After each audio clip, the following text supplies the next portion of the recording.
জিম্বাবুয়ের কাছে ৬৭ রানে বিধ্বস্ত শ্রীলঙ্কা।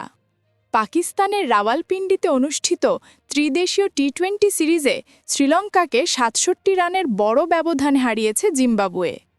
টানা ২ ম্যাচে ১ জয় ও ১ হার নিয়ে ২ পয়েন্ট সংগ্রহ করলেও রান রেটের সুবাদে পয়েন্ট টেবিলের শীর্ষে রয়েছে জিম্বাবুয়ে। ১ ম্যাচে জয়ে ২ পয়েন্ট নিয়ে স্বাগতিক পাকিস্তান আছে দ্বিতীয় স্থানে।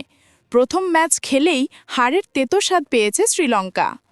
টস হেরে ব্যাটিংয়ে নেমে নির্ধারিত ২০ ওভারে ৮ উইকেটে ১৬২ রান তোলে জিম্বাবুয়ে।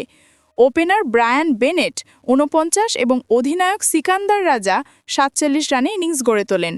৪০ রানে ২ উইকেট হারানোর পর দুজনে মিলে ৪৪ বলে ৬১ রানের গুরুত্বপূর্ণ জুটি গড়েন। বল হাতে শ্রীলঙ্কার হাসারাঙ্গা ডি সিলভা ৩২ রানে ৩ উইকেট নেন। অভিষিক্ত ঈশান মালিঙ্গা তুলে নেন ২ উইকেট। জবাবে ব্যাটিংয়ে নেমে শুরু থেকেই বিপর্যয়ে পড়ে শ্রীলঙ্কা।